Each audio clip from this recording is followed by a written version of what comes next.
میں نے 1984 میں یہ بیان کیا خطبے میں، پاکستان پر بہت ہی خوفناک اور دردناک دن آنے والے ہیں، پاکستان پر بہت ہی خوفناک اور دردناک دن آنے والے ہیں۔ اس لیے میں پاکستان کے عوام سے اپیل کرتا ہوں کہ خواہ وہ بریلوی ہوں یا دیوبندی، خواہ وہ شیعہ ہوں یا کسی اور فرقے سے تعلق رکھتے ہوں،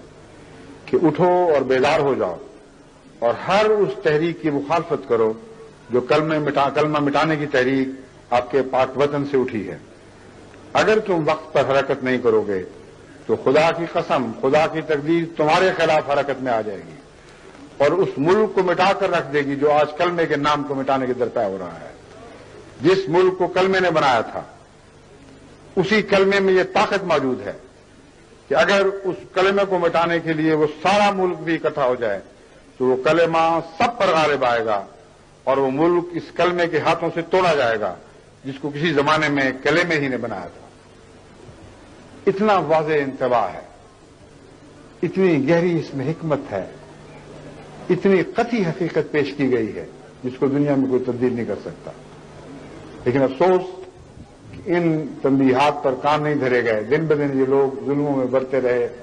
اور اب یہ وہی بلا ہے جو کلمے کے خلاف انہوں نے خود جس کا آغاز کیا، جو اب ان کو گھیرے میں لے چکی ہے۔ لاتہینہ مناس کا منظر، بھاگنے کی کوئی جگہ نہیں رہی، اور اخبارات جس طرح اس کا اقرار کر رہے ہیں، میں چند حوالے آپ کے سامنے رکھتا ہوں۔